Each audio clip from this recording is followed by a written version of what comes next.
So, hello all, welcome to Madurai SSC Officers Academy. So, என் voice ஆடிபிளாக இருக்கா? Yes, voice ஆடிபிளாக இருக்கு. Okay, thank you all.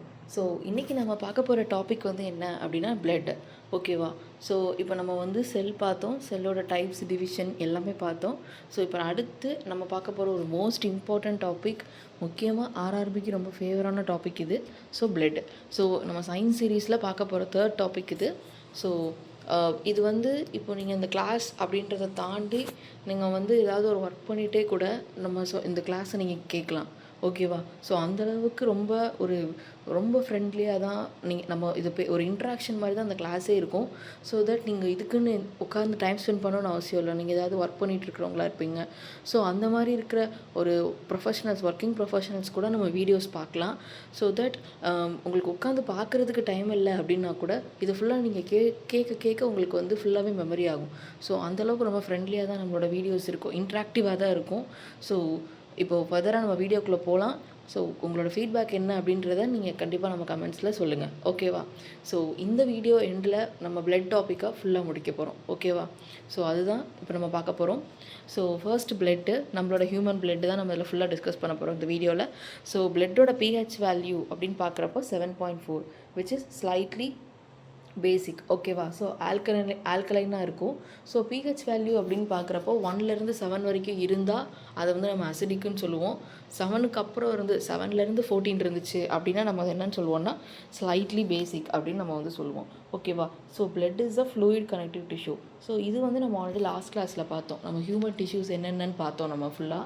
So அதோடைய ஃபுல்லாக டைப்ஸ் பார்க்குறப்போ நம்ம பார்த்தது என்னென்னா blood is a fluid connective tissue. ஓகேவா? ஸோ பிளட்டோட பிஹெச் வேல்யூ பார்த்துக்கோங்க 7.4. ஓகேவா? ஸோ இது வந்து எக்ஸாக்டாக அப்படின்னு பார்க்குறப்போ 7.35லேருந்து 7.45 அந்த மாதிரி 7.5 வரைக்கும் இருக்கும். ஓகேவா? Okay. So blood is a fluid connective tissue. என்ன ரீசன் அப்படின்றத நம்ம லாஸ்ட் கிளாஸில் பார்த்தோம். ஓகேவா? ஓகே. ஸோ அடுத்து குவான்டிட்டி ஆஃப் பிளட். ஸோ நம்ம பாடியில் 7% வெயிட்டை வந்து பிளட் தான் எடுத்துக்கிறது. ஓகேவா? ஸோ அப்போ எவ்வளோ உங்கள் பிளட் வால்யூம் இருக்கும் அப்படின்னு பார்த்தா 5 to 6 லிட்டர்ஸ். ஓகேவா? ஸோ அடல்ட்டில் பார்த்தீங்கன்னா 5 to 6 லிட்டர்ஸ் இருக்குது. ஸோ இதுதான் வந்து குவான்டிட்டி ஆஃப் பிளட்டு. ஓகேவா? ஸோ அடுத்து பார்த்தீங்க அப்படின்னா average blood volume. So average blood volume எவ்வளோ இருக்குது அப்படின்னா 5 to 6 லிட்டர்ஸ் இன் அடல்ட். ஓகேவா? So 7% of the total body weight. So average blood volume வந்து 5 to 6 லிட்டர்ஸ். ஓகேவா? ஸோ இதில் இப்போ நம்ம அடுத்து ஃபங்க்ஷன்ஸ் பார்க்க போகிறோம். ஸோ ஃபங்க்ஷன்ஸ் அப்படின்னு பார்க்குறப்போ ஜென்ரலாக பிளட் வந்து நம்மளுக்கு எல்லாமே கேரி பண்ணிட்டு போகும். ஒரு பெஸ்ட்டு கேரியர் ஏஜென்ட்டாக தான் நம்ம பிளட்டை வந்து பார்ப்போம். ஸோ என்னென்ன கேரி பண்ணும் அப்படின்னா கேஸஸ், மினரல்ஸ் எல்லாமே. ஸோ கேஸஸ்ன்னு பார்க்குறப்போ ஆக்சிஜன், கார்பன் டை ஆக்சைடு ரெண்டுமே கேரி பண்ணும். ஸோ இங்கே நமக்கு ரொம்ப எசென்ஷியலாக கேரிஸ் ஆக்சிஜன் அப்படின்ற பாயிண்ட் நம்ம பார்க்குறோம். ஓகேவா? ஸோ ஆக்சிஜனை கேரி பண்ணுறப்ப அதை நம்ம ஆக்சிஜனேட்டட் பிளட்டுன்னு சொல்கிறோம். CO2 அது கேரி பண்ணுறப்ப டீஆக்சிஜனேட்டட் பிளட்டுன்னு சொல்லுவோம். ஓகேங்களா? நியூட்ரியன்ஸை கேரி பண்ணும். அதே மாதிரி வேஸ்ட் அதை ரிமூவ் பண்ணும். அதே மாதிரி ஒரு இன்ஃபெக்ஷனோட அதுதான் ஃபஸ்ட்டு ஃபைட் பண்ணும். அதே மாதிரி பாடி டெம்பரேச்சரை ரெகுலேட் பண்ணும். ஓகேவா? ஸோ இதெல்லாம் தான் ரொம்ப important of the functions of blood. ஓகேவா? ஓகே. ஸோ இப்போ நம்ம அதோட இதில் நம்ம தமிழாக்கம் தான் இருக்குது. ஸோ இதில் தமிழாக்கம் அப்படின்றப்போ நம்மளுக்கு வந்து பிஹெச் வேல்யூ இருக்குது. ஸோ சிறிதளவு காரத்தன்மை. ஸோ காரத்தன்மைன்றதை சொல்கிறோம் ஆல்கலைன் அப்படின்னு பார்க்குறப்போ. ஸோ இது வந்து ஒரு திரவ இணைப்பு டிஷ்யூ ஆகும் அப்படின்றத சொல்கிறாங்க, ஃப்ளூயிட் கனெக்டிவ் டிஷ்யூ. ஸோ மற்ற எல்லாமே வந்து நம்ம தமிழுக்கும் இங்கிலீஷ்க்கும் சேமாக தான் இருக்குது. ஓகேவா? ஸோ ஆக்சிஜனை கொண்டுட்டு போகும், ஊட்டச்சத்தை கொண்டுட்டு போகும், கழிவுகளை அகற்றும். ஓகேவா? தொற்றுகளுக்கு எதிராக போராடும், உடல் வெப்பநிலையை வந்து கட்டுப்படுத்தும். ஓகே. ஸோ இப்போ பிளட்டுன்னு பார்க்க ஆரம்பிச்சிட்டோம். பிளட்டுனா என்னென்னு பார்த்தோம், நம்ம பாடியில் எவ்வளோ இருக்குன்னு பார்த்தோம், இம்பார்ட்டன்ட் ஃபங்க்ஷன்ஸ் பார்த்தோம். இப்போ பிளட்டுக்குள்ளார இன்னும் டீப்பாக படிக்க போகிறோம். ஓகேவா? ஸோ அப்போ பிளட்டை வந்து எப்படி படிக்கலாம் அப்படின்னா பிளட்டை எப்படி வகைப்படுத்தலாம் அப்படின்றது மூலயமா அதை பற்றி நம்ம படிக்கலாம். ஸோ 2 வகையாக நம்ம வந்து பிளட்டை பிரிக்கலாம். ஓகேவா? ஸோ பிளாஸ்மா அப்படின்னு பிரிக்கலாம், பிளட் கார்பசல்ஸ் அப்படின்னு பிரிக்கலாம். நம்ம இதை பற்றி லாஸ்ட் கிளாஸ்லேயே நம்ம பார்த்தோம். ஸோ பிளாஸ்மா அப்படின்றது ஒரு முழுக்க ஃப்ளூயிடாக இருக்கக்கூடிய ஒரு விஷயம். இதே ரிமைனிங் இருக்கிற அணுக்கள், இரத்த அணுக்களை தான் நம்ம என்னன்னு சொல்லுவோம்னா பிளட் கார்பசிகல்ஸ் அப்படின்னு நம்ம சொல்லுவோம். ஓகேவா? ஸோ இப்போ பாருங்கள், அதுலேயே நமக்கு ரொம்ப இம்பார்ட்டன்ட் ஒன்லைனர்ஸ் கொடுத்துருக்காங்க. ஸோ பிளட் குரூப் வந்து யார் டிஸ்கவர் பண்ணா அப்படின்னா கார்ல் லான்ஸ்டன். ஸோ அவர் தான் என்ன பண்ணியிருக்காருன்னா பிளட் குரூப்பை வந்து கண்டுபிடிச்சவர். ஓகேவா? ஸோ டிஸ்கவர் பண்ணார். So O positive or O negative, O group எல்லாத்தையுமே நம்ம யூனிவர்சல் டோனர்னு சொல்லுவோம். அதே மாதிரி AB பாசிட்டிவ் அவங்கள வந்து நம்ம என்னென்னு சொல்லுவோம்னா யூனிவர்சல் ரிசீவர்னு சொல்லுவோம். ஓகேவா? ஸோ ஓ நெகட்டிவ் ரொம்ப, அதாவது ஆக்சுவலி ஓ குரூப் எல்லாருமே யூனிவர்சல் டோனர் தான், அதில் எக்ஸ்பெஷலி ஓ நெகட்டிவ். ஓகேவா? ஸோ யூனிவர்சல் டோனர் யார் அப்படின்னா ஓ நெகட்டிவ். அதே மாதிரி யூனிவர்சல் ரிசீவர் யாருன்னா ஏபி பாசிட்டிவ். ஓகேவா? ஸோ இது ரொம்ப இம்பார்ட்டண்ட். ஸோ இப்போ நம்ம பிளட்டை எப்படி வகைப்படுத்தலான்னு பார்த்தோம். பிளாஸ்மாவும் கார்பசல்ஸும் இருப்பாங்க. ஸோ பிளாஸ்மான்றது ஒரு ஒரு தண்ணி மாதிரி, அந்த தண்ணியில் இருக்கிற அணுக்கள் தான் யாருன்னா பிளட் கார்பசல்ஸ் மாதிரி. இவங்க 2 பேரும் சேர்ந்து தான் என்னவாக இருக்காங்க, மொத்தமாக பிளட்டாக இருக்காங்க. ஓகேவா? பிளாஸ்மா மற்றும் இரத்த அணுக்கள். ஸோ இப்போ வந்து நம்ம பிளட் குரூப்பில் பார்த்தோம், ஓ நெகட்டிவ் வந்து யூனிவர்சல் டோனார்னு பார்த்தோம். அதே மாதிரி ஏபி பாசிட்டிவ் வந்து என்னது, யூனிவர்சல் ரிசீவர். ஸோ இப்போ அதை பற்றி நம்ம பார்க்கலாம், அது இன்னும் அதோடைய டீட்டெயில்ஸ் நம்ம வந்து பார்க்கலாம். ஸோ இப்போ வந்து பிளட் குரூப்போடைய கம்பேட்டிபிலிட்டி, ஸோ அதை பற்றின ஒரு இன்னும் டீட்டெயில்ஸ் நம்ம வந்து பார்க்க போகிறோம். ஸோ இப்போ ஏ பிளட் குரூப் இருக்கிறாங்க அப்படின்னு ஒருத்தவங்க சொல்கிறோன்னா, அவங்கள ஏன் ஏ பிளட் குரூப்பில் இருக்காங்க அப்படின்னா, அவங்களோட பிளட் செல் டைப் பார்த்தீங்கன்னா ஏ அப்படின்றத சொல்லுவாங்க. எப்படி அப்படின்னா, அவங்க உடம்புல இருக்கிற ஆன்டிஜன் வந்து ஏ ஆன்டிஜன் இருக்கும், ஆன்டிபாடி பார்த்தீங்கன்னா ஆன்டிபாடி பி இருக்கும். ஓகேவா? ஸோ பிளாஸ்மாவில் இருக்கிறதெல்லாம் ஆன்டிபாடிஸு, பிளட் செல்ஸில் இருக்கிறதெல்லாம் ஆன்டிஜன். ஓகேங்களா? ஸோ அப்போ பிளாஸ்மாவில் இருக்கிற அந்த ஆன்டிபாடி என்ன ஆன்டிபாடி இருக்குன்னா பியோட ஆன்டிபாடி இருக்கும். ஏன்னா என்ன ஆன்டிஜன் இருக்கோ அதுக்கு ஆப்போசிட்டோட ஆன்டிபாடிஸ் தான் நம்மளுக்கு இருக்கும். ஓகேவா? ஸோ அப்போ ஆன்டிஜன் ஏ ஆன்டிஜன் இருக்கும், அதோட ஆப்போசிட் ஆன்டிபாடி பி ஆன்டிபாடி இருக்கும். என்ன ஆன்டிஜன் இருக்கோ அதுதான் நம்மளுக்கு என்ன அப்படின்னா நமக்கு வந்து பிளட் குரூப்பாக இருக்கும். ஓகேவா? ஓகே. ஸோ அதே மாதிரி பி இருக்கிறப்ப என்ன இருக்கும், பி ஆன்டிஜன் இருக்கும், அப்போ அதுக்கு ஆப்போசிட்டாக ஆன்டிபாடி ஏஸ் இருக்கும். ஓகேவா? ஆன்டி ஏ அப்படின்றது இருக்கும். ஓகேவா? அப்போ ஏவும் பி ரெண்டுமே இருக்கிறவங்க எப்படின்னா, ரெண்டு ஆன்டிஜனுமே இருக்கும். ஏ அண்டு பி ஆன்டிஜன் 2 ஆன்டிஜனுமே இருக்கும். அப்போ அவங்களுக்கு ஆன்டிபாடிஸ் பார்த்திங்கன்னா இருக்காது. ஓகேவா? அதே மாதிரி ஓக்குன்னு பார்க்குறப்ப அவங்களுக்கு ஏவும் இருக்காது பியும் இருக்காது ஆன்டிஜன் வகையில். இதே ஆன்டிபாடிஸ்ன்னு பார்க்குறப்போ 2 ஆன்டிபாடியுமே அவங்களுக்கு இருக்கும். ஸோ இப்போ ஆன்டிபாடிஸ் வந்து ஏபிக்கு இல்லை அப்படின்றதுனால தான் அவங்க வந்து ரிசீவராக இருக்காங்க. ஓகேவா? யூனிவர்சல் ரிசீவராக இருக்காங்க, வாங்குறவங்களாக இருக்காங்க. இப்போ ஆன்டிபாடி ஏவும் ஆன்டிபாடி பி ரெண்டுமே இருக்கக்கூடிய ஒரு குரூப் யார் அப்படின்னா அவங்க வந்து ஓ. ஸோ அதனால தான் அவங்க வந்து ஏ பிளட் குரூப்காரவங்களுக்கும் ரத்தம் கொடுக்கலாம், பி இருக்கிறவங்களுக்கும் ரத்தம் கொடுக்கலாம், ஏபிக்கும் ரத்தம் கொடுக்கலாம். அதனால தான் அவங்கள என்ன சொல்லப்படுது, நம்மளுக்கு வந்து ஓ குரூப்பை வந்து நம்ம யூனிவர்சல் டோனார் அப்படின்னு சொல்கிறோம். புரியுதுங்களா? ஸோ இதுதான் வந்து பிளட் குரூப்புடைய கிளாசிஃபிகேஷன். ஸோ அதே தான் இங்கே திரும்ப சொல்லியிருக்காங்க. So blood group A antigen A, so அவங்களுக்கு இருக்கிறது antibody B. So antigen B, அடுத்து அவங்களுக்கு இருக்கிறது ஆன்டிபாடி ஏ. ஸோ ஏபி இருக்கிறவங்களுக்கு ஆன்டிஜன் ஏ அண்ட் பி இருக்கும், பட் ஆன்டிபாடிஸ் இருக்காது. ஓகேவா? ஸோ ஆன்டிபாடிஸ் தான் என்ன பண்ணுன்னா நம்ம பாடியில் ஏதாவது ஒரு நோய் எதிர்ப்பு சக்திக்கு அதுதான் வந்து இருந்து போராடும். ஓகேவா? ஸோ ஆன்டிபாடிஸ் தான் ரொம்ப முக்கியம். ஓகேவா? ஸோ ஓக்கு பார்த்தீங்கன்னா 2 ஆன்டிபாடிஸுமே இருக்கும். ஓகேவா? ஓகே. ஸோ அதே தான் நம்மளுக்கு தமிழ்லேயே திரும்ப கொடுத்துருக்காங்க. ஓகே. ஸோ இப்போ நம்ம வந்து பார்த்தோம், இப்போ பிளட் குரூப்ஸ்லாம் பார்த்தோம். ஸோ மறுபடியும் நான் சொல்கிறேன், பிளட்டில் பார்த்தீங்கன்னா 2 வகையாக பிரிக்கலாம். பிளாஸ்மான்னு பிரிக்கலாம், இரத்த வகைகள். பிளாஸ்மா மற்றும் இரத்த வகைகள்னு பிரிக்கலாம். இதில் இப்போ பிளாஸ்மாவை பற்றி பார்க்க போகிறோம். பிளட்டுடைய தன்மை, அந்த இரத்தத்தோடைய அந்த திரவத்தன்மை, திரவ பகுதின்னு சொல்லுவாங்க, அதோட அந்த லிக்விட் பார்ட் ஆஃப் த பிளட்டே யார், பிளாஸ்மா தான். ஸோ அந்த பிளாஸ்மா வந்து பிளட்டில் எத்தனை சதவீதம் இருக்குன்னா 60% இருக்குது. ஓகேங்களா? அப்போ தண்ணி மாதிரி தானே இருக்கும். அப்போ அதில் முக்கால்வாசி என்ன இருக்கும் அப்படின்னா அந்த 60% ஆஃப் த பிளட் தான் பிளாஸ்மா. ஸோ அந்த பிளாஸ்மாலேயே என்னென்ன இருக்கும் அப்படின்னு பார்க்குறப்ப பார்த்தீங்கன்னா தண்ணி இருக்கும், சால்ட் இருக்கும், என்சைம்ஸ், ஹார்மோன்ஸ், அப்புறம் ப்ரோட்டீன்ஸ், சில புரதங்கள். ஸோ இதெல்லாம் தான் இதில் இருக்கும்னா நம்மளுக்கு வந்து பிளாஸ்மாவில் இருக்கும். ஸோ தண்ணீர், உப்புக்கள், என்சைம்கள், ஹார்மோன்கள் மற்றும் புரதங்கள் விச் மீன்ஸ் ப்ரோட்டீன். ஸோ இதெல்லாம் மட்டும்தான் என்னவாக இருக்கும், நமக்கு பிளாஸ்மாவில் இருக்கும். ஸோ பிளட்டுன்றது 100%னா அதில் 60% பார்த்திங்கன்னா பிளாஸ்மா தான். அதனால தான் பிளட்டுமே வந்து அந்த ஃப்ளூயிட் அப்படின்ற அந்த தன்மையில் இருக்குது, லிக்விட் தன்மையில் இருக்குது. ஸோ பிளட் வந்து லிக்விட் தன்மையாக இருக்கிறதுக்கு காரணம் யார், அதில் இருக்கிற பிளாஸ்மா தான். ஓகே. ஸோ இந்த பிளாஸ்மாவோட வேலை என்னங்க அப்படின்னு பார்த்தீங்க அப்படின்னா, நியூட்ரியன்ஸு, ஹார்மோன்ஸு, ப்ரோட்டீன்ஸ் இது எல்லாத்தையுமே என்ன பண்ணும் அப்படின்னா இங்கேருந்து இன்னொரு இடத்துக்கு கடத்தும். ஓகேவா? ஸோ எடுத்து செல்லும். ஸோ ஊட்டச்சத்துக்கள், ஹார்மோன்கள் மற்றும் புரதங்களை எடுத்து செல்கிறது அப்படின்றது. ஓகேவா? ஸோ அடுத்து பார்த்தீங்கன்னா பிளாஸ்மாவில் ஃபைப்ரினோஜன் அப்படின்னு ஒரு கண்டென்ட் இருக்கும். ஓகேவா?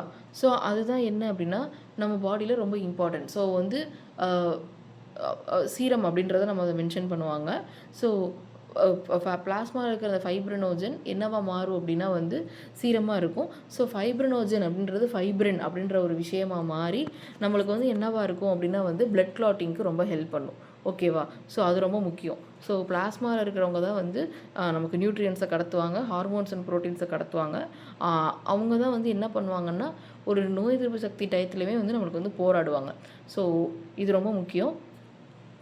பிளாஸ்மாவில் இருக்கிறது என்னது ஃபைப்ரினோஜன். ஸோ அது வந்து என்ன பண்ணுன்னா நமக்கு பிளட் கிளாட்டிங், ஸோ ரத்தம் வர்றப்போ அந்த கிளாட்டிங்க்கு அது வந்து ரொம்ப உதவும். ஓகேவா? அந்த சீரம் வந்து உதவும். ஓகே.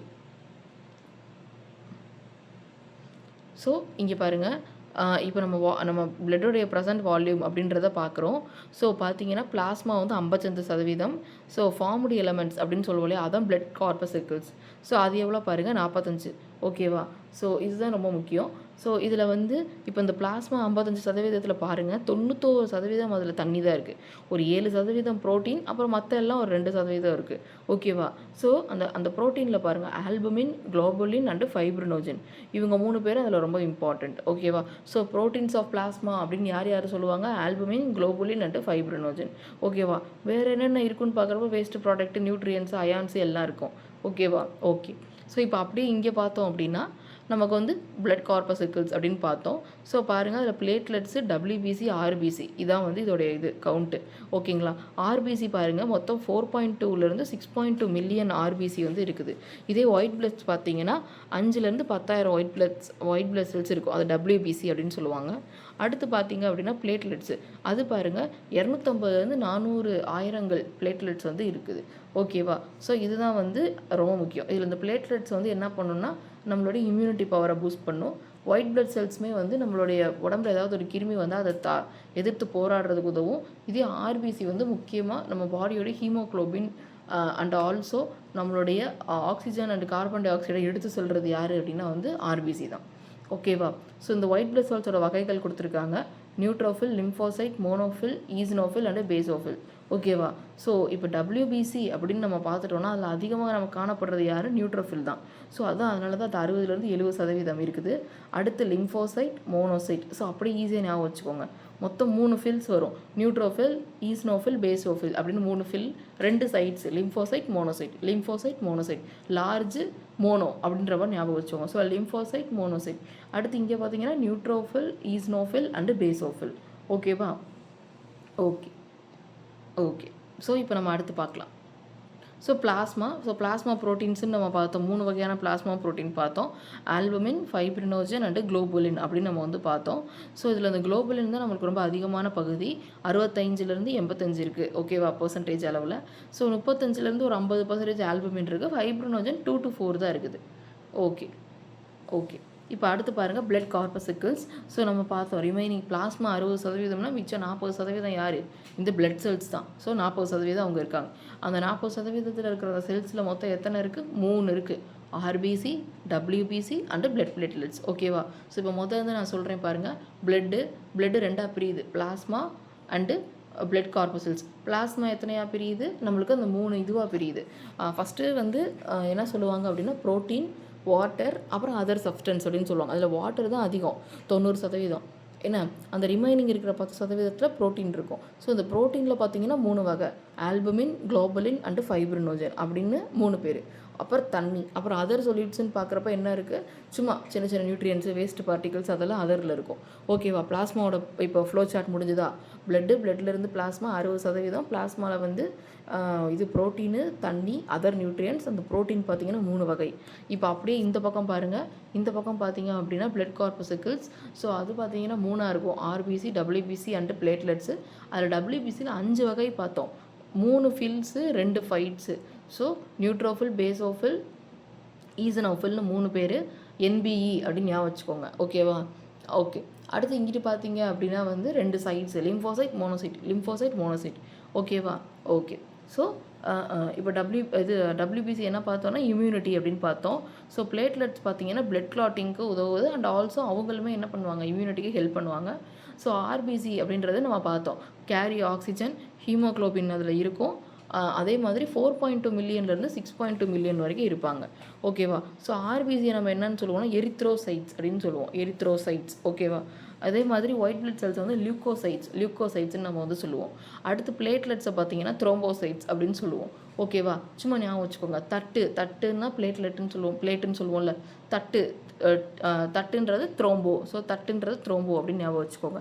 இதே இது ஒயிட்டுன்னா லியூக்கோசைட். ஓகேவா, சும்மா ஏதாவது ஒரு எப்படியாவது ஞாபகம் வச்சுக்கோங்க. இப்போ சும்மா என்ன சொல்கிறது, லியூக்கோ அப்படின்னு ஒரு பொண்ணு வெள்ளையாக இருந்தா அப்படின்ற மாதிரி ஞாபகம் வச்சுக்கோங்க. ஓகேவா, ஓகே. அடுத்து பாருங்கள் எரித்ரோசைட். ஸோ எரித்ரோசைட் அப்படின்னு பார்க்குறப்ப எரிமலை எப்பயுமே சிகப்பாக தான் இருக்கும். எரிமலை அப்படின்னு ஞாபகம் வச்சுக்கோங்க. ஓகேவா, so RBC, WBC and platelets. இப்போ ஆர்பிசி பாருங்கள், ஆக்சிஜனை கேரி பண்ணுவாங்க, அதில் ஹீமோக்ளோபின் இருக்கும். அவங்களுடைய லைஃப் ஸ்பேன் பார்த்தீங்கன்னா 120 நாள் தான். ஓகேவா, ஸோ அவங்க இங்கே நமக்கு ஆர்பிசி வந்து பார்த்தீங்க அப்படின்னா கிட்னியில் வந்து எரித்ரோபாய்டின் அப்படின்னு ஒரு ஹார்மோனை வந்து கிட்னி வந்து ரெடி பண்ணும். அந்த ஹார்மோன் மூலயமா என்ன ஆகும்னா அதனுடைய ஆர்பிசி, அந்த ஹார்மோன் உருவாக அந்த ஹார்மோன் பேர் என்னென்னா எரித்ரோபாய்டின். அந்த ஹார்மோன் உருவாக ஸோ ஆர்பிசி செல்ஸ் நிறையா உருவாகும். ஸோ அவங்களுடைய வேலைகள் எல்லாம் 120 நாள் இருந்து அவங்களுடைய வாழ்க்கையை வாழ்ந்து முடித்து ஸ்ப்ளீன் அப்படின்ற ஒரு பகுதி இருக்கும் நம்ம பாடியில். அங்கே போய் என்ன பண்ணுவாங்கன்னா இறந்து போயிடுவாங்க. ஓகேவா, ஸோ ஸ்ப்ளீனை தான் என்னன்னு சொல்லுவாங்கன்னா கிரேவியார்ட் ஆஃப் ஆர்பிசி அப்படின்னு சொல்லுவாங்க. ஓகேவா, ஸோ ஸ்ப்ளீனை தான் என்னன்னு சொல்லுவாங்க, graveyard of RBC. Okay, so WBC பாருங்கள், இன்ஃபெக்ஷனுக்கு எதிராக போராடும், நம்ம பாடிக்கு இம்யூன் பவர் அவங்க தான் கொடுப்பாங்க. பிளேட்லெட்ஸ் பாருங்கள், பிளட் கிளாட்டிங்க்கு உதவி பண்ணுவாங்க. ஓகேவா, ஸோ அதே தான் பிளேட்லெட்ஸ் என்னன்னு சொல்கிறோம், தட்டு அணுக்கள் அப்படின்னு சொல்கிறோம். த்ராம்போசைட், தட்டு த்ராம்போ. ஸோ அடுத்து வெள்ளையில் இருக்கிறவங்க லியூக்கோ அப்படின்னு ஒரு பொண்ணு இருக்கா, வெள்ளை கலரில் இருக்கா அப்படின்னு ஞாபகம் வச்சுக்கோங்க. ஓகேவா, ஓகே. அடுத்து பாருங்கள் எரிமலை எப்படி இருக்கும், சிகப்பாக தான் இருக்கும். எரித்ரோசைட்ஸ். ஓகே. ஸோ இப்போ நம்ம ஒயிட் பிளட் செல்ஸ்ன்னு பார்த்தோம். ஸோ அதில் பாருங்கள் கிரானுலோசைட்ஸ் அண்ட் ஏ கிரானுலோசைட்ஸ்ன்னு ஃபஸ்ட்டு ரெண்டாக பிரிச்சுட்டு அந்த ஃபில்ஸ் எல்லாம் கிரானுலோசைட்ஸ்ன்னு சொல்கிறாங்க. ஏ கிரானுலோசைட்ஸ் அப்படின்னா அது மோனோசைட்டும் லிம்போசைட்டும் சொல்கிறாங்க. ஸோ கிரானுலோசைட்ஸ் அப்படின்னா ஸோ அந்த கிரானுலர் பார்ட்டிகிள்ஸ் இருந்தால் அது கிரானுலோசைட்னு சொல்லுவோம். ஏ கிரானுலோ அப்படின்னா அங்கே வந்து கிரானுல்ஸ் இல்லை அப்படின்றதான் மீனிங். ஓகேவா, ஸோ நியூட்ரோஃபில், ஈஸ்னோஃபில், பேசோஃபில் எல்லாமே கிரானுலோசைட்ஸு. ஏ கிரானுலோசைட்ஸ் தான் இந்த மிச்சம் இருக்கிற நம்ம பார்த்த சைட்ஸ், லிம்போசைட், மோனோசைட். ஓகேவா, ஓகே. ஸோ அடுத்து நம்ம பார்க்குறது பிளேட்லெட்ஸு. ஸோ பிளேட்லெட்ஸ் பாருங்கள் பார்க்க இப்படி தான் இருக்கும், அதுவும் ஒரு செல் தான். ஸோ அதில் எல்லாமே இருக்கும் பாருங்கள், கிரானியூல்ஸ் இருக்குது பாருங்கள், டென்ஸ் பாடி, மைட்டோகாண்ட்ரியா எல்லாமே இருக்கும். மயோசின்றது ஒரு புரோட்டீன் வகை, ஆக்டின்றது ஒரு புரோட்டீன் வகை. ஸோ ஓப்பன் கேனிகுலார் சிஸ்டம் அப்படின்னு ஒரு சிஸ்டம் இருக்குது. ஸோ பிளேட்லெட்ஸ் வந்து இப்படி தான் இருக்கும். ஓகேவா, ஸோ இனிஷியேட்டாக கிளாட்டிங் ப்ராசஸில் அது இப்படி இருக்கும் அப்படின்றத நம்மளுக்கு சொல்லியிருக்காங்க. ஓகேவா, ஓகே. ஸோ இப்போ நம்ம ஆர்பிசி பற்றி ரொம்ப டீட்டெயிலாக பார்க்க போகிறோம். ஸோ இது எங்கே உருவாகும் அப்படின்னா போன் மேரோவில் உருவாகும். ஸோ போன் மேரோ அப்படின்றப்ப நம்ம அதை என்னன்னு சொல்லுவோம்னா எலும்பு மஜ்ஜை அப்படின்னு சொல்லுவோம். அதான் போன் மேரோ. ஸோ இதில் வந்து நியூக்ளியஸ் இருக்காது. ஓகேவா, ஸோ நியூக்ளியஸோடைய ஆப்சண்ட் தான். So the nucleus is absent in RBC அப்படின்னு அர்த்தம். ஸோ ஆர்பிசியில் உட்கரு கிடையாது, இல்லை அப்படின்றது. ஓகேவா, ஸோ இப்போ நம்ம சொன்னேன்ல ஸ்ப்ளீனில் தான் வந்து என்ன ஆகும்னா அது சாகும், அதோடைய டிஸ்ட்ரக்ஷன் அங்கே தான் நடக்கும். அதனால தான் ஸ்ப்ளீனை வந்து என்னென்னு சொல்லுவோம்னா கிரேவியார்ட் ஆஃப் ஆர்பிசின்னு சொல்லுவோம். ஸோ மண்ணீரல், ஸ்ப்ளீன்னா என்னென்னா மண்ணீரலில் தான் அழிக்கப்படுது. அதனால தான் ஆர்பிசின்னு கல்லறை அப்படின்றத யாரை சொல்கிறாங்க, மண்ணீரலை சொல்கிறாங்க. ஸோ இவங்களோட ஆயுட்காலம் வந்து 20லேருந்து 120 நாள். ஓகேவா, ஓகே. ஸோ இதில் என்னென்ன இருக்குது அப்படின்னா ஹீமோக்ளோபின் இருக்குது. ஹீமோக்ளோபின் தான் இந்த ஆர்பிசியோடைய சிகப்பு நிறத்துக்கு காரணம் அப்படின்றத சொல்கிறாங்க. ஓகேவா, ஓகே. ஸோ அதே மாதிரி அந்த ஹீமோக்ளோபினில் என்ன இருக்கும் அப்படின்னா ஹெமாட்டின் அப்படின்னு ஒரு அயன் பகுதி இருக்கும், இரும்பு பகுதி. ஓகேவா, ஸோ ஹீமோக்ளோபினில் ஹெமாட்டின் அப்படின்ற ஒரு இரும்பு சேர்மம் இருக்குது. இதுதான் அந்த இரும்பு சத்துக்கும் சரி சிகப்பு நிறத்துக்கும் சரி காரணம். ஓகேவா, அதே மாதிரி முக்கியமாக ஆர்பிசியோட வேலை என்ன, ஆக்சிஜனை எடுத்துகிட்டு போய் பாடியோட எல்லா பார்ட்ஸுக்கும் கொடுக்குறது. அதே மாதிரி அந்த பாடியில் இருக்கிற எல்லா பார்ட்ஸும் கார்பன் டை ஆக்சைடு கொடுப்பாங்க, அதை திருப்பி வாங்கிட்டு வர்றது. ஸோ இதுதான் யாரோட வேலை, ஆர்பிசியோடைய வேலை. ஓகேவா, ஸோ இப்போ இந்த ஆர்பிசியோடைய கவுண்ட் கம்மியாச்சுன்னா தான் நம்மளுக்கு வந்து என்ன ஆகும்னா அனீமியா அப்படின்ற டிசீஸ் வரும். அனிமிக்காக இருக்குன்னு சொல்லுவாங்க, அயன் சத்து குறைபாடாக இருக்குன்னு சொல்லுவாங்க. அயன் கம்மியாச்சுன்னா இந்த ஹெமாட்டின் கம்மியாகும். ஹெமாட்டின் கம்மியாச்சுன்னா ஹீமோக்ளோபின் கம்மியாச்சுன்னா ஆர்பிசி கம்மியாகும். ஸோ ஆர்பிசி வந்து ஹீமோக்ளோபின் குறைவால் அனீமியா அப்படின்ற நோய் வந்து ஏற்படுது அப்படின்றத சொல்கிறாங்க. ஓகேவா, ஓகே, ஸோ இதெல்லாம் தான் நம்ம ஆர்பிசிக்கு பார்த்தோம். ஸோ போன் மேரோவில் உருவாகும், எலும்பு மஞ்சையில் உருவாகி மண்ணீரலில் செத்து போயிடுவாங்க. ஸோ இதுக்கான ஹார்மோன், இந்த ஆர்பிசி வந்து உருவாகிறதுக்கான ஹார்மோன் பேர் என்ன சொன்னேன், எரித்ரோபாய்டின். அது எங்கே உருவாகும், கிட்னியில் உருவாகும். இவங்களுக்கு நியூக்ளியஸ் வந்து கிடையாது. அதே மாதிரி ஆயுட்காலம் 20லேருந்து 120 நாட்கள். அதே மாதிரி வந்து இவங்க வந்து ஹீமோக்ளோபின் இருக்கிறதுனால தான் சிகப்பு கலரில் இருக்காங்க. ஹீமோக்ளோபினில் ஹெமாட்டின் அப்படின்ற ஒரு அயன் சேர்மம் இருக்குது, இரும்பு சேர்மம் இருக்குது. ஸோ இவங்களுடைய பணி என்ன, ஆக்சிஜனை எடுத்து செல்வது தான், உடம்பு ஃபுல்லாக எடுத்து செல்வது, அங்கேருந்து கார்பன் டை ஆக்சைடை வாங்குறது. ஸோ இந்த ஹெமாட்டின் குறைபாடுனால அனிமியா அப்படின்ற டிசீஸ் வரும். அனிமிக் கண்டிஷன் அப்படின்னு சொல்லுவாங்க. ஓகேவா. அடுத்து white blood cells. So white blood செல்ஸில் பார்த்தீங்கன்னா நியூக்ளியஸ் இருக்கும். அதே மாதிரி இவங்களும் போன் மேரோவில் தான் உருவாங்க. போன் மேரோ, லிம்ஃப் நோடுன்னு சொல்லுவாங்க. லிம்ஃப் நோடு சில சமயம் இது லிவர் அண்ட் ஸ்ப்ளீன்லேயே உருவாவாங்க. ஓகேவா. எலும்பு மச்சை, லிம்ப் நோட் மற்றும் சில நேரங்களில் கல்லீரல் மற்றும் மண்ணீரலில் கூட என்னவாகுது, WBC வந்து உருவாகுது. ஸோ இவங்களோட ஆயுட்காலம் அப்படின்னு பார்த்தீங்கன்னா 2லேருந்து 3 நாட்கள் தான். ஓகேவா. ஸோ அதே மாதிரி WBCயோட கவுண்ட்லாம் ரொம்ப நிறையாலாம் இருக்காது. நம்ம அங்கே முன்னாடியே பார்த்தோம், சில ஆயிரங்கள் தான் இருக்கும். இதே நீங்கள் ஆர்பிசி பார்த்தீங்கன்னா 4.2 மில்லியன் to 6.2 மில்லியன்னு பார்த்தோம். அதனால தான் இவங்களோட ரேஷியோ பாருங்கள், ஒரு WBCக்கு 600 ஆர்பிசி இருக்குது. So the ratio of WBCs to RBC என்னது, 1:600. ஓகேவா, விகிதம். ஓகே. ஸோ அதே மாதிரி இவங்களுடைய முக்கியமான வேலை என்ன அப்படின்னா வந்து இன்ஃபெக்ஷனை தடுத்து நிறுத்துறது. அதே மாதிரி இவங்க நிறைய இருக்காங்க. WBC அதிகமாக இருந்தால் அந்த கண்டிஷனுக்கு பேர் என்ன, லுக்கேமியா. ஓகேவா. WBC அதிகரிப்பால் லுக்கேமியா என்ற நோய் ஏற்படும். இது WBC ரொம்ப கம்மியாக இருந்தாங்கன்னா லுக்கோபீனியா அப்படின்ற நோய் வந்து வரும். ஓகேவா. ஸோ இதெல்லாம் தான் ரொம்ப முக்கியம். ஸோ ஆர்பிசியில் நியூக்ளியஸ் இருக்காது, WBCயில் நியூக்ளியஸ் இருக்கும். So lymph node, phone மேரோ, spleen, liver எல்லாத்துலேயுமே இதை உருவாக்கலாம். இவங்களோட ஆயுட்காலம் 2லேருந்து 3 நாள் தான். எல்லாமே கம்மியாக இருக்கும், நீங்கள் அப்படி ஞாபகம் வச்சுக்கோங்க. ஆனால் என்ன, இவங்களோட நியூக்ளியஸ் இருக்கும். அதே மாதிரி இவங்க வந்து நோய் எதிர்த்து போராடுவாங்க. இது மட்டும் தான் இவங்களோட ப்ளஸ் பாயிண்ட். ஓகேவா. அதே மாதிரி இவங்களோட விகிதம் பாருங்கள், இவங்களுக்கும் ஆர்பிசிக்குமா இருக்கிற விகிதம் என்னது, 1:600. ஓகேவா. ஸோ இவங்க ரொம்ப ஜாஸ்தியாக இருந்தாலும் பிரச்சனை, ரொம்ப கம்மியாக இருந்தாலும் பிரச்சனை. ஸோ ரொம்ப ஜாஸ்தியாக இருந்தாங்க அப்படின்னா லுக்கேமியான்ற நோய் வரும். இதே ரொம்ப கம்மியாக இருந்தாங்கன்னா லுக்கோபீனியா அப்படின்ற நோய் வரும். ஓகே. அடுத்து பாருங்கள், platelets or thrombocytes. Okay. So platelets வந்து பார்த்தீங்கன்னா பிளட்டோடைய, அதாவது மனிதர்களுடைய பிளட்டு இல்லைன்னா அதர் பாலூட்டிகள். ஓகேவா. மற்ற பாலூட்டிகளில் மட்டும்தான் இருக்குது. ஓகேவா. ஸோ மனிதர்கள் மற்றும் பிற பாலூட்டிகளில் மட்டுமே காணப்படுறதா இந்த தகடு அணுக்கள். ஸோ இது வந்து பார்த்தீங்கன்னா எலும்பு மஞ்சையில் உருவாகுது, which means it's formed in the phone மேரோ. ஓகேவா. ஸோ இந்த தகடு அணுக்களில் வந்து பார்த்தீங்கன்னா உட்கரு கிடையாது. அப்போ இதில் என்ன கிடையாது, நம்மளுக்கு நியூக்ளியஸ் வந்து கிடையாது. ஓகேவா. அதே மாதிரி இவங்களோட முக்கியமான வேலை என்ன அப்படின்றது என்னென்னா வந்து ரத்த உறைதல் ப்ராசஸுக்கு இவங்க ரொம்ப வந்து என்னவாக இருக்காங்க, உதவியாக இருக்காங்க. ஓகேவா. ஸோ ஒரு கன அடி, ஓகேவா, கன அடின்னு சொல்ல முடியாது, கன மில்லிமீட்டர். ஸோ ஒரு கன மில்லிமீட்டரில் பார்த்தீங்கன்னா 2,50,000 4 லட்சம் தகடு அணுக்கள் இருக்குது அப்படின்றத சொல்கிறாங்க. கண்டிப்பாக இருக்கணும்.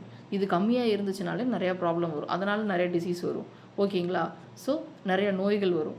ஸோ இந்த தகடு அணுக்களோட ஆயுள் காலம் பாருங்கள் 8லேருந்து 10 நாள் தான். ஓகேவா. ஸோ த்ரோம்போசைட்டோபீனியா அப்படின்றது இந்த தகடுகள் கம்மியாச்சுன்னா வரக்கூடிய அந்த ஒரு கண்டிஷனுக்கு பேர். ஓகேவா. ஸோ டெங்குலேயே ஃபஸ்ட்டு கண்டிஷனை இதை தான் சொல்லுவாங்க. ஸோ டெங்கு நோய் வருது இல்லையா, அதில் கண்டிஷன் இந்த பிளேட்லெட்ஸ் கவுண்ட் வந்து குறைஞ்சிரும். ஸோ அந்த பிளேட்லெட்ஸ் கவுண்ட் குறைஞ்சாதான் அடுத்தடுத்து ஓகே இவங்க வந்து டெங்குவால் அஃபெக்ட் ஆயிருக்காங்க அப்படின்ற மாதிரி கண்டுபிடிப்பாங்க. ஓகேவா. ஸோ அதுதான். ஸோ என்ன பார்த்தோம், ஸோ வந்து மனிதர்கள் மற்றும் பிற பாலூட்டிகளில் மட்டுமே காணப்படும், எலும்பு மஜ்ஜையில் உருவாகும், உட்கரு கிடையாது. அதே மாதிரி பாருங்கள், இவங்க வந்து கிளாட்டிங்க்கு உதவுறாங்க, முழுக்க வந்து ரத்த உறைதலுக்கு உதவுறாங்க. 2,50,000 4 லட்சம் தகடு அணுக்கள் வந்து இருக்கணும் ஒரு கியூபிக் மில்லிமீட்டரில். ஓகேவா. ஓகே. ஸோ அதே மாதிரி இவங்களோட ஆயுட்காலம் 8லேருந்து 10 நாள். இவங்க குறைஞ்சிட்டாங்க அப்படின்னா அந்த நோய்க்கு பேர் என்ன, த்ரோம்போசைட்டோபீனியா. ஓகேவா. அது நோயின்னு சொல்ல முடியாது, ஒரு கண்டிஷன் அப்படின்ற மாதிரி. ஓகே. அடுத்து பாருங்கள், பிளட் வெசல்ஸ், இரத்த நாளங்கள் அப்படின்னு சொல்லுவாங்க. ஸோ இரத்த நாளங்கள் அப்படின்னா ரத்தத்தை வந்து கடத்தி செல்லக்கூடிய குழாய்கள் அப்படின்றத என்னது, இரத்த நாளங்கள். Blood vessels are the tube that transport blood அப்படின்றது நம்ம பார்க்குறோம். So arteries, veins, capillaries. So ஆர்ட்ரீஸுன்றது தமனி, வெயின்ஸுன்றது சிரை, கேபிலரிஸ்ன்றது நுண்ணாளிகள் அப்படின்றத சொல்கிறாங்க. ஓகேவா. ஸோ இந்த ஆர்ட்ரீஸ் அப்படின்ற பாருங்கள், ஏ நல்லா எடுத்தோன்னே ஃபஸ்ட் லெட்டரில் இருக்கக்கூடியது பாசிட்டிவாக இருக்கா. ஸோ ஆக்சிஜனை கேரி பண்ணிட்டு போவாங்க அப்படின்னு ஞாபகம் வச்சுக்கோங்க. ஏ பாசிட்டிவாக இருக்காங்க, அதனால் ஆக்சிஜனை கேரி பண்ணிட்டு போவாங்க. வி கடைசியில் வர லெட்டருங்க, அதனால் டீஆக்சிஜனேஷன். ஸோ அப்போ வந்து இவங்க சுத்தமான ரத்தத்தை கேரி பண்ண மாட்டாங்க, அசுத்தமான ரத்தத்தை கேரி பண்ணுவாங்க. ஸோ இது ரொம்ப ரொம்ப பேசிக், ரொம்ப ரொம்ப முக்கியம். அப்படி ஞாபகம் வச்சுக்கோங்க. ஆர்ட்ரிஸாக ஆக்சிஜனை கேரி பண்ணுவாங்க, வெயின்ஸாக டீஆக்சிஜனேட்டட் பிளட்டை கேரி பண்ணுவாங்க. இப்போதைக்கு இந்த ஐடியாவோட அடுத்து உள்ளே போகலாம்.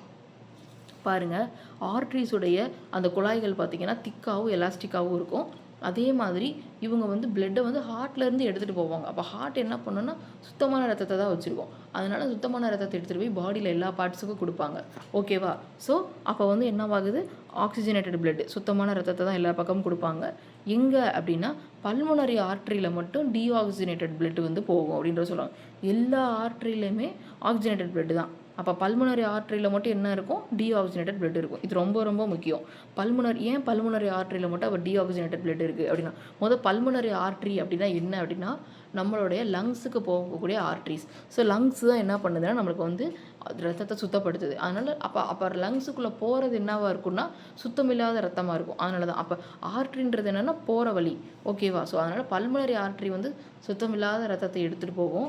அப்போ பல்மனரி வெயின் ஆப்போசிட்டில் இருப்பாங்க பார்த்தீங்களா, அவங்க வந்து சுத்தமான ரத்தத்தை எடுத்துகிட்டு போவாங்க. ஓகேவா? ஓகே. ஆர்ட்ரிஸ் எப்படி இருக்கும், திக் அண்ட் எலாஸ்டிக்காக இருக்கும். அதோடைய பிளட் வெசல் அதோடைய இது தடிமன்னாக இருக்கும். ஓகேவா? அதே மாதிரி ஹார்ட்லேருந்து பிளட்டை வெளியில் எடுத்துகிட்டு போவாங்க. இவங்க முழுக்க சுத்தமான ரத்தத்தை எடுத்துகிட்டு போவாங்க, எக்ஸப்ஷன் பல்மனரி ஆர்ட்ரியை தவிர. அடுத்து பாருங்கள் வெயின்ஸு. ஸோ இவங்க மெல்ஸாக இருப்பாங்க, நான் எலாஸ்டிக், அப்படியே ஆப்போசிட். ஓகேவா?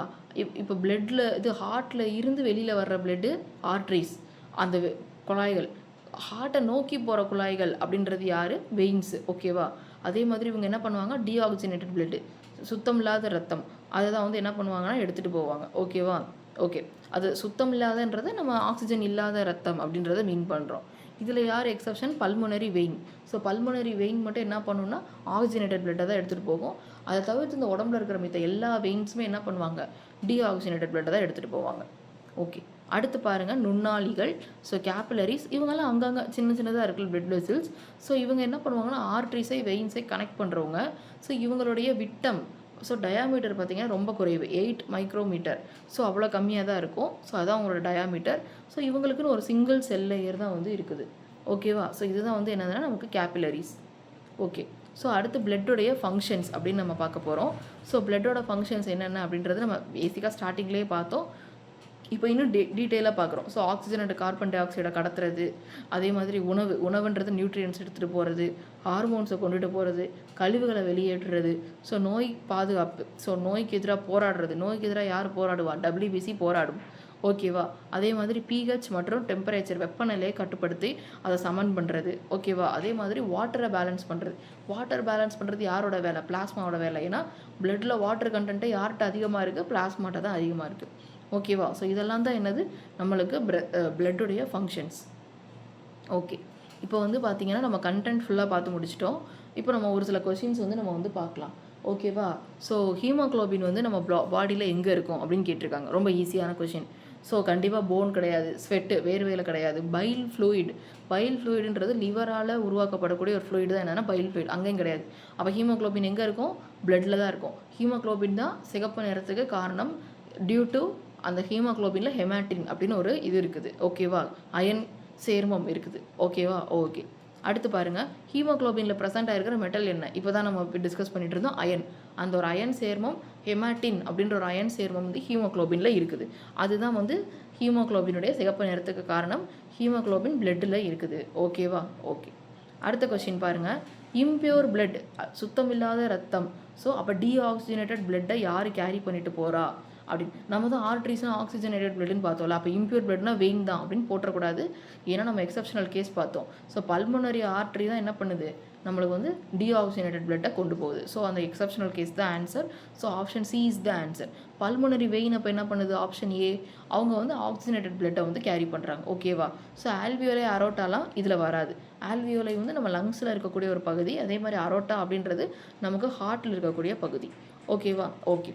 இப்போ அதே மாதிரி பிளட்டோடைய pH வந்து லிமிட் என்ன ஒரு நார்மல் ஹெல்த்தி பாடிக்கு அப்படின்னு கேட்குறாங்க. ஸோ வந்து அது ஸ்லைட்லி ஆல்கலைன் அப்படின்னு நம்ம வந்து பார்த்தோம். ஸ்லைட்லி ஆல்கலைன் அப்படின்றப்ப பேசிக். ஸோ அப்போ 7க்கு அப்புறம் 7.4ன்னு பார்த்தோம். ஸோ எக்ஸாக்ட் வேல்யூ என்னென்னா 7.35 to 7.45. ஓகேவா? ஸோ இதெல்லாம் தான் இப்போ நம்ம பார்த்ததோடைய ஒரு இம்பார்ட்டன்ட் கொஷின்ஸ். ஸோ இது எல்லாமே நம்மளுக்கு வந்து ஆர்ஆர்பியில் ப்ரீவியஸ் இயரில் கேட்ட கொஷின்ஸ் தான். ஓகேவா? ஸோ இதோட நம்மளுக்கு இந்த டாபிக் முடிஞ்சது. ஸோ உங்களுக்கு ஏதாவது டவுட்ஸ் இல்லை இன்னும் வேறு ஏதாவது உங்களுக்கு ஒரு ஃபீட்பேக் இருந்தால் கண்டிப்பாக வந்து நம்மளுக்கு கமெண்ட்டில் சொல்லுங்கள். ஸோ தட் நம்ம இந்த செஷனை இன்னும் அடுத்து பெட்டராக இம்ப்ரூவ் பண்ணுறதுக்கு ஹெல்ப்ஃபுல்லாக இருக்கும். ஓகேவா? So thank you all. நெக்ஸ்ட் வீடியோவில் பார்க்கலாம்.